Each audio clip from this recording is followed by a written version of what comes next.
Hello नमस्कार। ऊंची उड़ान के इस प्यारे से प्लेटफॉर्म में आपका स्वागत है। हम लोग आज की तैयारी जो हमारी सेट नंबर 74 है उसकी तैयारी करने के लिए जा रहे हैं। बता दें कि आज के जो हमारे सेट नंबर 74 है उसमें जो अभी आपको वीडियो मिल रहा है उसमें हम लोग करंट संबंधित बात करेंगे और इतिहास संबंधित बात करेंगे।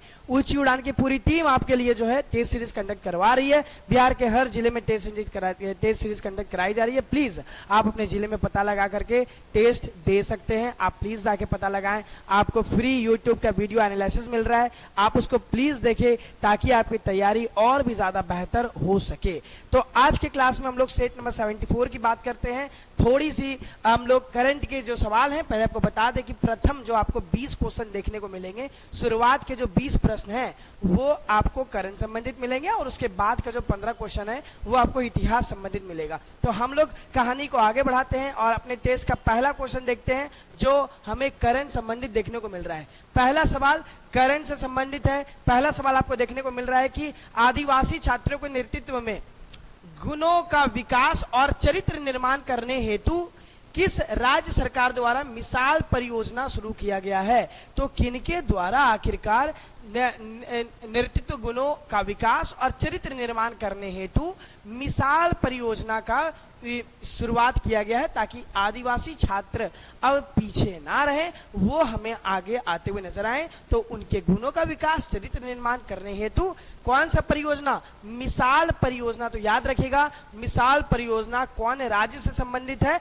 तो हमारा मध्य प्रदेश से संबंधित है। तो हमारा आंसर क्या होगा? हमारा आंसर होगा मध्य प्रदेश, क्योंकि मिसाल परियोजना संबंधित है मध्य प्रदेश से। ठीक है, तो मध्य प्रदेश इसका राइट आंसर होगा। अगले सवाल की तरफ बढ़ते हैं। दूसरा नंबर सवाल कि राज्य भारत का सबसे विशाल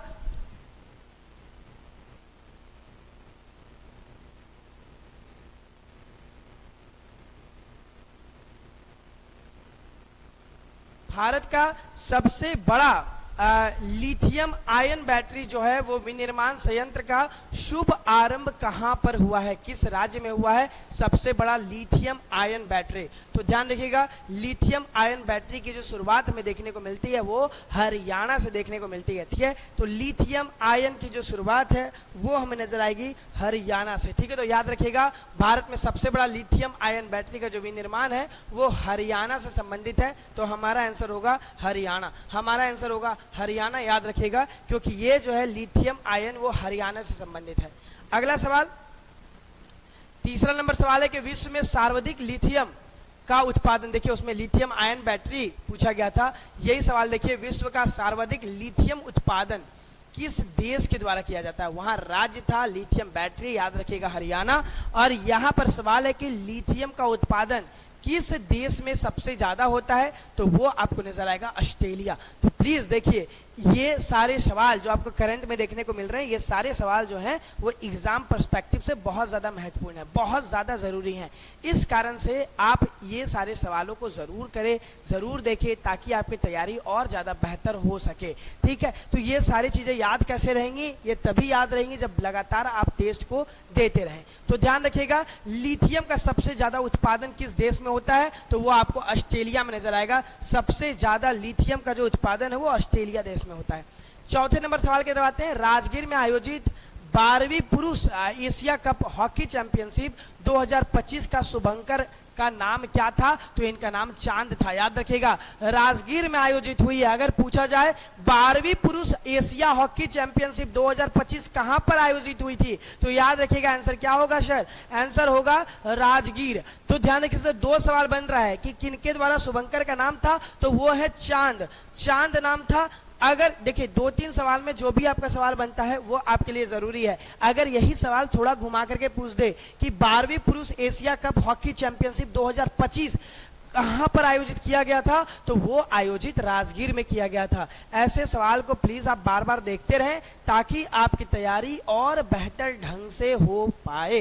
पांचवा नंबर सवाल कि द सन फ्लावर बॉयज नामक उपन्यास के लेखक कौन है? तो देखिए ये लेखक के भी नाम आपको याद रखने हैं और आप ध्यान रखिएगा आप सेट नंबर 74 कर रहे हैं सर, आप सेट नंबर 74 कर रहे हैं और आपको ऐसे बहुत सारे लेखक और उनके जो किताब है उनके बारे में जिक्र दिया गया है।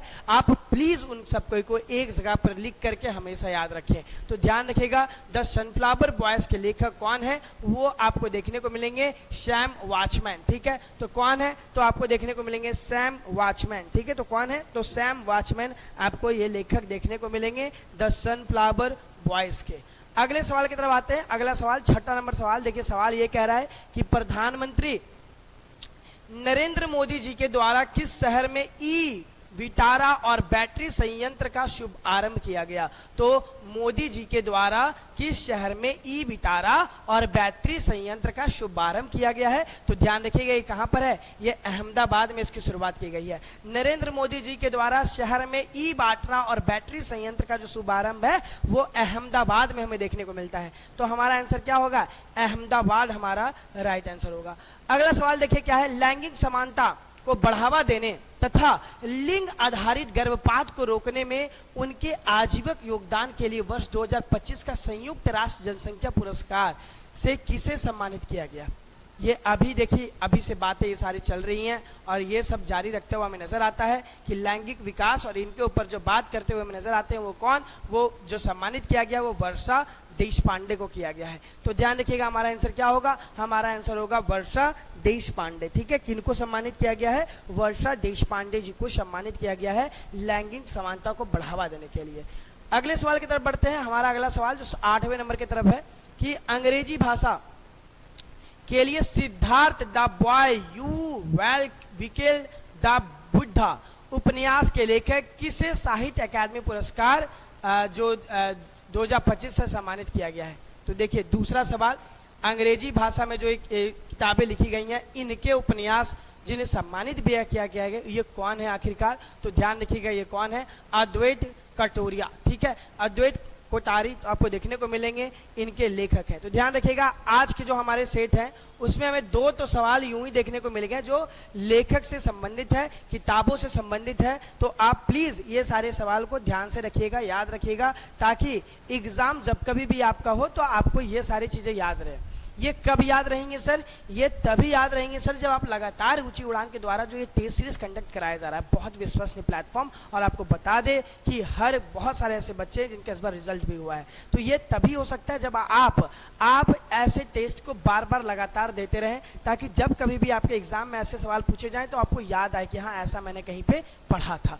तो दूसरा सवाल देखिए, हाल ही में चर्चित देश ग्रेनाडा की राजधानी कहां पे थी। तो ग्रेनाडा की राजधानी कहां पर है, तो ध्यान रखिएगा सेंट जॉर्ज। ठीक है, तो बहुत ज्यादा चर्चित था, न्यूज समाचार पत्रों में देखने को मिल रहा है। तो इसकी जो राजधानी वो कहां है, वो आपको सेंट जॉर्ज देखने को मिलेगी। 10वां नंबर सवाल कि पहला जीएमआर रग्बी प्रीमियर लीग 2025 का खिताब किसने जीता। तो आपको नजर आएंगे जीएमआर जो हमारा प्रीमियर लीग चलाया गया था 2025 में, उसका खिताब जो है वो आपको नजर आएंगे चेन्नई के द्वारा जीता गया है। ठीक है, तो कौन जीते हैं वो आपको जीते हैं चेन्नई बुल्स के द्वारा। ठीक है, चेन्नई बुल्स जो है वो आपको नजर आएंगे, पहला जीएमआर रग्बी प्रीमियर लीग जो है वो 2025 में किया गया था, तो उसमें चेन्नई जो है वो चेन्नई बुल्स जो है वो जीत रही है।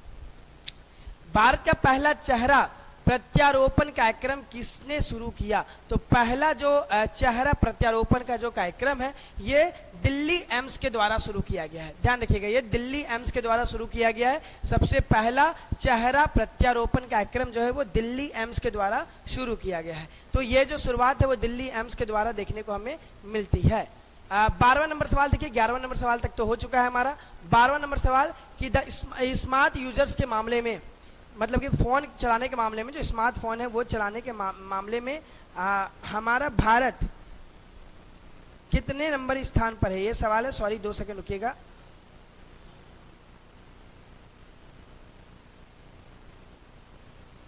सवाल है क्या कि स्मार्टफोन यूजर्स के मामले में भारत दुनिया का कौन सा बड़ा देश है। तो आपको नजर आएगा स्मार्टफोन यूजर्स के मामले में भारत जो है वो दुनिया का दूसरा सबसे बड़ा देश है। तो सबसे ज्यादा अगर कोई ये चलाते हैं तो दूसरा होगा, सॉरी पहला तीसरा चौथा नहीं, हमारा आंसर क्या होगा, दूसरा।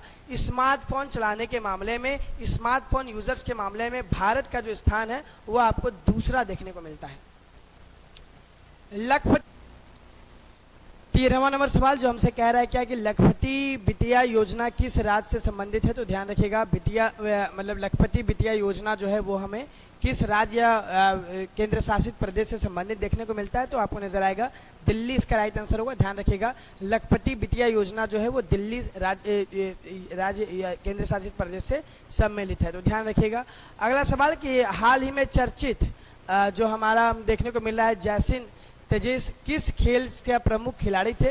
तो ये आपको नजर आएंगे कि ये जो है वो टेनिस के खिलाड़ी थे। ध्यान रखिएगा, ये टेनिस के खिलाड़ी थे और ये जो है बहुत ज़्यादा चर्चित आपको समाचार पत्रों में और आपको करंट संबंधित देखने को मिल रहे थे। ठीक है, तो ये से सवाल जो है आपसे बार बार जो है एग्जाम में पूछा जा सकता है, जो काफ़ी ज़्यादा समाचार पत्रों में रहा है। अगला सवाल, किस राज्य सरकार द्वारा हिमालयी परिस्थितियों तंत्र की रक्षा, पर्यावरण संरक्षण और प्रदूषण नियंत्रण के लिए राज्य में प्रवेश करने वाले बाहरी वाहनों पर ग्रीन टैक्स लगाने की घोषणा की गई है। तो ग्रीन टैक्स आपको कौन नजर आएंगे कि पहाड़ी पर ग्रीन टैक्स लगाने की जो योजना है वो उत्तराखंड के द्वारा किया जा रहा है। तो ध्यान रखिएगा, उत्तराखंड जो है वो हमें नजर आएगा हिमालय परिस्थिति तंत्र रक्षा, पर्यावरण और प्रदूषण नियंत्रण करने के लिए प्रवेश पर बाहरी वाहनों पर वो क्या कर रहे हैं, वो ग्रीन टैक्स लगा रहे हैं ताकि पर्यावरण सही से रह पाए। कौन है यह? तो वो राज्य, तो वो राज्य है उत्तराखंड। याद रखिएगा, उत्तराखंड वो राज्य है। अगले सवाल की तरफ बढ़ते हैं कि हाल ही में चर्चित प्रीति स्मिता भोई किस खेल की प्रमुख खिलाड़ी है। तो ये आपको नजर आएंगे कहाँ की, तो ये आपको वेट लिफ्टिंग की आपको प्रमुख खिलाड़ी देखने को मिलेंगी। तो ध्यान रखिएगा, प्रीति स्मिता भोई जो है वो आपको वेट लिफ्टिंग की खिलाड़ी नजर आएंगी। तो आपका आंसर क्या होगा? वेट लिफ्टिंग आपका राइट आंसर होगा। ठीक है, तो वेट लिफ्टिंग आपका राइट आंसर है। 17वां नंबर सवाल, जो सवाल क्या है कि हॉर्मुज जल डमरू मध्य हाल ही में समाचारों में था, या जल डमरू मध्य किसको जोड़ता है। तो ध्यान रखिएगा, फारस को खाड़ी से ओमान की खाड़ी से जो है इसको जोड़ता है। ध्यान रखिएगा, फारस की खाड़ी की ओमान की खाड़ी के साथ जोड़ा जाता है। अब याद रखिए कि ये जो हमारे एनसीईआरटी ये जो हमारा सवाल है वो करंट के लिए बहुत ज़्यादा ज़रूरी है, क्योंकि आपको पता है एलपीजी शॉर्टेज या फिर अभी के जो चल रहे लड़ाइयाँ थी उनमें बहुत ज़्यादा समाचार पत्रों में था, बहुत ज़्यादा करंट में ये था। तो इस कारण से ये तो पक्का याद रखेगा, हॉर्मुज जल डमरू मध्य जो है वो फारस की खाड़ी से ओमान की खाड़ी में जोड़ता हुआ नजर आता है। देखिए ये बहुत जरूरी सवाल है, प्लीज इस सवाल को एकदम ध्यान से करिएगा। 18वां नंबर सवाल देखिए, एनडीबी हाल ही में किस देश को न्यू डेवलपमेंट बैंक एनडीबी के 10वें सदस्य के रूप में शामिल किया गया है। तो आपको नजर आएगा उज्बेकिस्तान। ठीक है, उज्बेकिस्तान को जो है वो नेशनल न्यू डेवलपमेंट बैंक के रूप में जो है उसको नया शामिल किया गया है। तो ध्यान रखिए कि ये हमारा 10वां सदस्य है, यह हमारा 10वां सदस्य है उज्बेकिस्तान। 19वां नंबर सवाल है कि अंतर्राष्ट्रीय योग दिवस जो 21 जून 2026 के अवसर पर पटना के पाटलिपुत्र स्पोर्ट्स कॉम्प्लेक्स में आयोजित कार्यक्रम के बाद चर्चे में रहे निशांत कुमार वर्तमान में बिहार सरकार के किस पद पर कार्यरत हैं। देखिए ये सब आपको करंट के सवाल देखने को मिल रहे हैं। कब का सवाल है? देखिए 21 जून 2026 आज की तारीख आपको पता है। अब देखिए ऐसे सवाल आपको इतने जल्दी अगर आपको ऐसे शॉर्ट्स के सवाल मतलब मिलेंगे, आपको करंट के सवाल मिलेंगे जो आप आए दिन शॉर्ट्स में भी देखे होंगे, तो ऐसे में आपकी तैयारी कितनी बेहतर हो सकती है। आप खुद सोचिए कितना अच्छा आपके लिए सवाल बनाया गया है। तो ध्यान रखिए कौन थे, तो ये आपको नजर आएंगे कौन है हमारे पास, निशांत कुमार। तो ये हमारे स्वास्थ्य मंत्री हैं। ये आपको आए दिन दिख रहा है कि वो काफी चर्चा में रह रहे हैं। तो ये क्या है? ये स्वास्थ्य मंत्री हैं। 20वां नंबर सवाल पे आते हैं कि भारत और फ्रांस के संयुक्त अंतर्राष्ट्रीय मिशन के तहत वर्ष 2027 में लॉन्च की गई उपग्रह का नाम क्या है जो जलवायु निगरानी से संबंधित है। तो ध्यान रखिएगा इसका नाम है त्रिशा। ठीक है, त्रिशा नाम है जो जलवायु हमें देखने को मिलता है, भारत के द्वारा ये किया गया, तो इसका नाम त्रिशा है। तो ध्यान रखिएगा भारत और फ्रांस के द्वारा संयुक्त अंतर्राष्ट्रीय मिशन है जो वर्ष 2027 के लॉन्च होने पर वो जलवायु का निगरानी से संबंधित है। देखिए आपसे अगर सवाल बनता है, आपसे अगर सवाल भारत और फ्रांस के संयुक्त ये पूछ दिया जाए कि त्रिशा जो है हमारा ये किससे संबंधित है, किस देश से संबंधित है, तो ध्यान रखिएगा भारत और फ्रांस की संयुक्त अंतर्राष्ट्रीय मिशन अंतरिक्ष मिशन है। तो ये आपको पूरी याद रखना है। यहाँ तक देखिए हमारा क्या था, यहाँ तक हमारे सवाल थे करंट के। अब जो 21वां नंबर से सवाल है वो आपको हिस्ट्री से संबंधित नजर आएगा। आगे के जो सवाल है वो हम लोग हिस्ट्री से संबंधित देखने के लिए जा रहे हैं। ध्यान रखिएगा 20 नंबर सवाल तक आपके पास पास करंट के सवाल थे। तो प्लीज आप ये सारे करंट के सवालों को ध्यान पूर्वक पढ़ें, इनको ध्यान में याद रखें, और आने वाले सेट जितने भी हैं उन सारे सेटों में जो सवालें बहुत ज़्यादा महत्वपूर्ण हैं, करंट से जितने भी सवाल हैं वो ज़रूर आप देखें। करंट के पोर्शन को लगातार आप करते रहें ताकि आपकी तैयारी और बेहतर हो सके।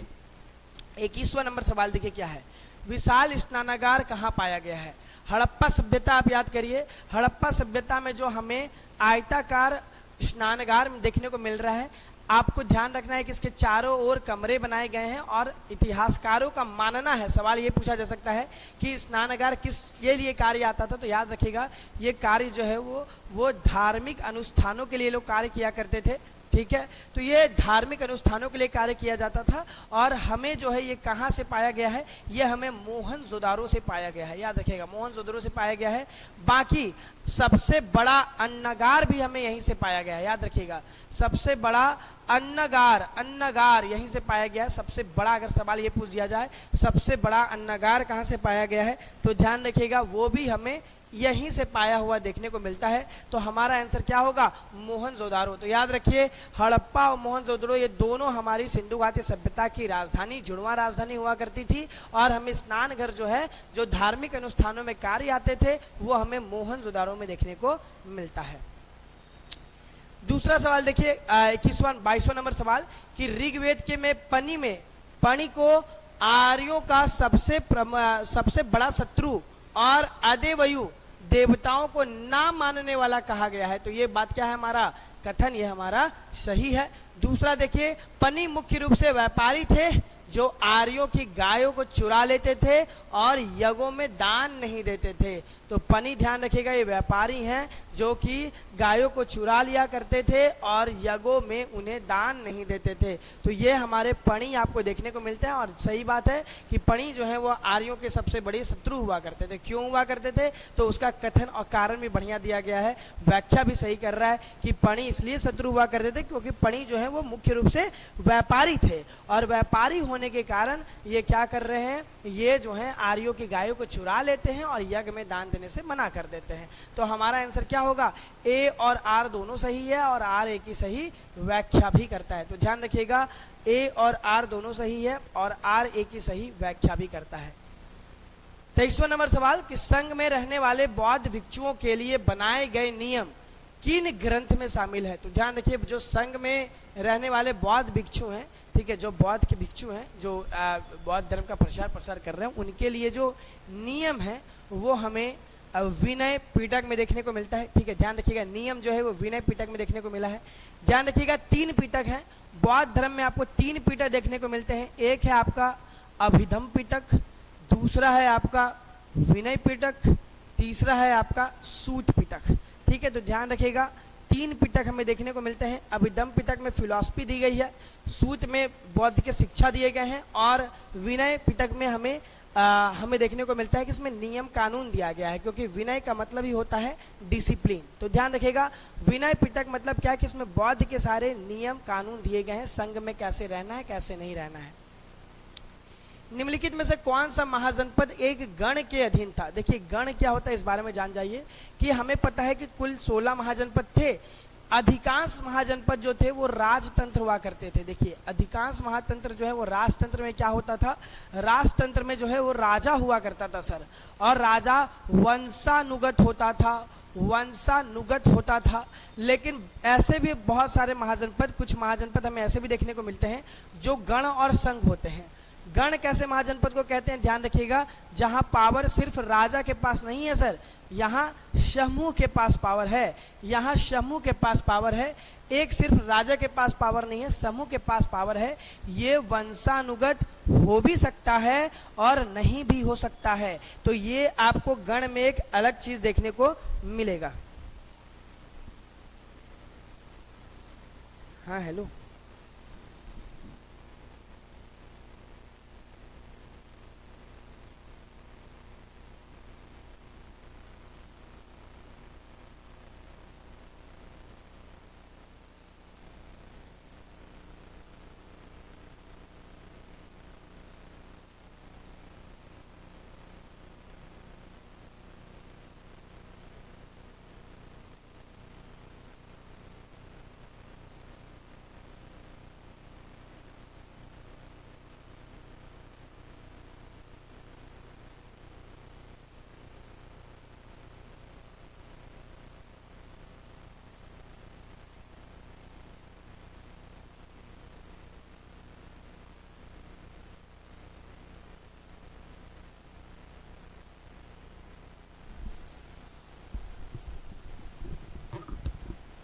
तो ध्यान रखना है कि हमारा क्या होगा, हमारा आंसर देखने को मिलेगा कि यहाँ पर जो यहाँ पे शमू के पास पूरा पूरी पावर हुआ करता था, तो ये क्या है, ये भज्जी आपको देखने को मिलेगा, भज्जी। ठीक है, तो ध्यान रखिएगा इसका आंसर क्या होगा, इसका आंसर होगा भज्जी।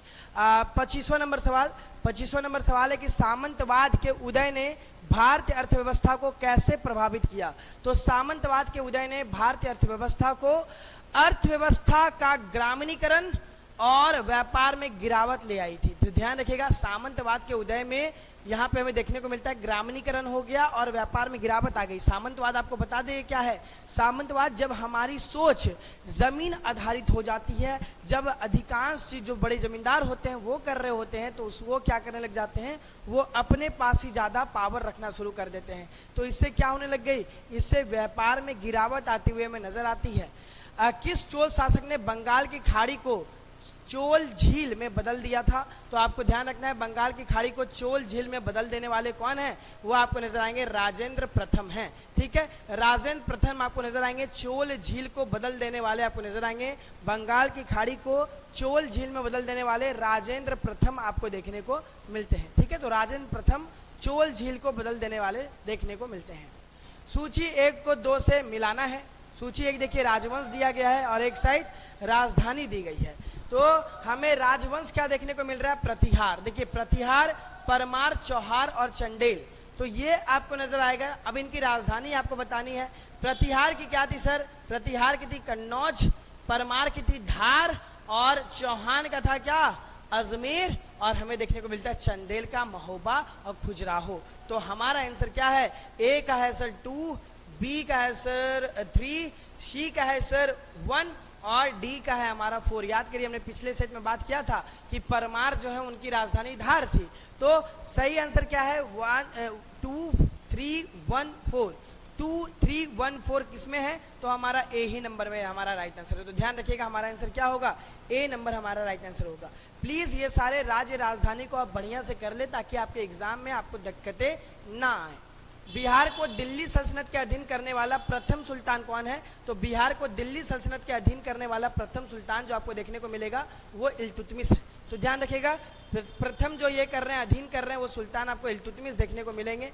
29वां नंबर सवाल, निम्नलिखित में से किसने ब्रिटिश सरकार की ओर से अफगानिस्तान के मामले में हस्तक्षेप करने के लिए त्रिपक्ष संधि पर हस्ताक्षर किया था। तो ध्यान रखिए, त्रिपक्ष संधि पर हस्ताक्षर क्यों हो रही है, क्योंकि अफगानिस्तान के मामले में हस्तक्षेप करना है, वहां पे गद्दी में उनको बैठाना है, तो इसके लिए त्रिपक्ष संधि पर हस्ताक्षर किया गया था। कौन कर रहे हैं ब्रिटिश से ये, तो लॉर्ड ऑकलैंड के द्वारा ये किया गया है। तो ध्यान रखिएगा त्रिपक्ष संधि के ऊपर जो हस्ताक्षर है वो ऑकलैंड का था। 30वां नंबर सवाल देखिए, अखिल भारत जनगणना के संबंध में निम्नलिखित कथनों पर विचार कीजिए। क्या क्या सवाल हैं, देखिए इसमें है क्या, पहला कूद कि 1872 में पहली बार कराई गई थी जनगणना, बिल्कुल सही बात है। सबसे पहली बार जो जनगणना है वो हमें 1872 में देखने को मिलती है। 1881 में इसको नियमित रूप से जारी किया गया कि हर 10 साल के बाद जो है इसकी जनगणना कराई जाएगी, ये भी बात बिल्कुल सही है। पंचवर्ष अभ्यास के रूप में हमेशा की नहीं, ये पंचवर्ष नहीं, ये 10 वर्षों के बाद क्या है, तो ये हमारा तीसरा पॉइंट क्या हो गया सर, गलत है। तो दिए गए कूटों में सही उत्तर क्या है, तो 1 और 2 सही है। तो हमारा आंसर क्या होगा, सी नंबर, कि केवल 1 और 2 सही है, बाकी हमारा तीसरा गलत है, क्योंकि ये 5 सालों में नहीं कराया जाता था। 1813 के चार्टर अधिनियम, ध्यान रखिएगा 1793 के बाद आपको चार्टर अधिनियम देखने को मिलते हैं। तो 1813 के चार्टर अधिनियम ने भारत में ईस्ट इंडिया कंपनी के शासन को अगले कितने वर्षों तक बढ़ा दिया था, अगले 20 वर्षों तक बढ़ा दिया था। याद करिए कि ये जब आई थी कंपनी तो ये कुछ वर्षों के लिए आई थी, फिर उसके बाद जो इसके मोनोपोली को 20 वर्षों के लिए और बढ़ा दिया गया था चार्टर एक्ट 1813 में। थॉमस मुनरो के द्वारा तैयार की गई रैयतवाड़ी प्रणाली, अब देखिए पूछा जाए कि रैयतवाड़ी प्रणाली किनके द्वारा शुरू की गई थी, तो ध्यान रखिएगा थॉमस मुनरो के द्वारा। और थॉमस मुनरो जिसमें कृषि के सीधे सरकार पर वार्षिक कर लेना पड़ता था। तो ध्यान रखिएगा रैयतवाड़ी में कौन कर लेते हैं, तो कृषि कर लेते हैं। ध्यान रखिए कृषि मतलब कृषक को ही देना पड़ता है, किसान को ही देना पड़ता है। ये वर्तमान किस राज्य में शुरू हुआ है, तो ये बम्बई और तमिलनाडु में हुआ था। तो याद रखिए क्या होगा, बम्बई और तमिलनाडु। उड़ीसा हो नहीं सकता, राजस्थान हो नहीं सकता, पंजाब हो नहीं सकता, तो क्या होगा हमारा तमिलनाडु, क्योंकि रैयतवाड़ी हमें तमिलनाडु और उड़ीसा में देखने को मिलती है। वहीं आप दूसरा चीज याद करिए, आपको देखने को मिल रहा था कि स्थायी बंदोबस्त बंगाल में, महलबाड़ी पंजाब वाले एरिया में। ठीक है, हमारा 33वां नंबर सवाल जो बोला क्या जा रहा है कि झांसी मतलब कि निम्नलिखित में से कौन सा एक 1857 के विद्रोह जिसमें झांसी की रानी हमें देखने को मिल रही थी, विद्रोह का सही सम्मेलन नहीं है। तो देखिए सबसे पहले इसकी लड़ाई कहाँ से हुई थी, बैरकपुर मेरठ से 10 मई को। 11 मई को ये लोग कहाँ पहुंचे थे सर, दिल्ली पहुंचे थे। और फिर ये धीरे धीरे करके व्यापक रूप से अलग अलग जगह पर होता हुआ हमें नजर आता है, लेकिन शुरुआत हुई थी 10 मई को। तो हमारा 10 मई को मेरठ, बैरकपुर, ठीक है सही है, हमारा 10 नंबर तो ये सही है। लखनऊ 4 जून को, बैरकपुर 29 मार्च को। 29 मार्च बता दे क्या है, इस दिन हमें देखने को मिलता है मंगल पांडे ने बैरकपुर से गोली मारी थी, ठीक है, अपने उच्च अधिकारी को, तो ये भी पॉइंट सही है। लेकिन झांसी में हमें क्या देखने को मिलता है, 11 मई को नहीं, क्योंकि 11 मई को ये लोग क्या किए हैं, दिल्ली ही पहुंचे हैं। तो हमारा गलत क्या हो जाएगा, ए नंबर हमारा गलत हो जाएगा, क्योंकि झांसी वहां पे शुरू नहीं हुआ था। ये लोग 11 मई को दिल्ली पहुंचे थे, बहादुर शाह जफर के पास। ठीक है, बिहार में हमें देखने को मिल रहा है कि 1937 के चुनाव में गठित पहली सरकार का नेतृत्व किनके द्वारा किया गया था। तो इस सरकार का नेतृत्व कौन कर रहे थे, तो मोहम्मद यूनुस के द्वारा जो है वो 1937 के चुनाव में जो नेतृत्व कर रहे थे वो मोहम्मद यूनुस के द्वारा किया जा रहा था। 35वां नंबर सवाल देखिए क्या कह रहा है कि सहायक संधि को स्वीकार करने वाले राज्यों का सही क्रमानुसार क्या है। तो ध्यान रखिए इसका सही क्रमानुसार है हैदराबाद, मैसूर, तंजौर और अवध। सबसे पहले सहायक संधि आपको याद होगा, सहायक संधि किनके द्वारा लाई गई है, वेलेस्ली के द्वारा। वेलेस्ली का शासनकाल सर 1798 से 1805, ठीक है, 1798 से 1805 वेलेस्ली के द्वारा लाया गया। और सबसे पहले हैदराबाद, फिर मैसूर, फिर तंजौर, फिर अवध। ठीक है, तो ध्यान रखिएगा ये आपको मतलब कि सहायक संधि के देखने को मिलते हैं। तो ये 35वां नंबर तक का सवाल था जो करंट और इतिहास से संबंधित था। आगे के जो सवाल है वो आपको अपने साथ रवि सर लेकर के चलेंगे। यहाँ तक की क्लास में इतना ही, लेकिन प्लीज़ आप ध्यान रखिए कि आप लगातार ऐसे ही ऊंची उड़ान के टेस्ट को देते रहें ताकि आपकी तैयारी और बढ़िया हो सके। धन्यवाद, मिलते हैं अपने अगले सेट में। ये हमारा सेट नंबर 74 था, हमारी मुलाकात सेट नंबर 75 के साथ होगी। धन्यवाद।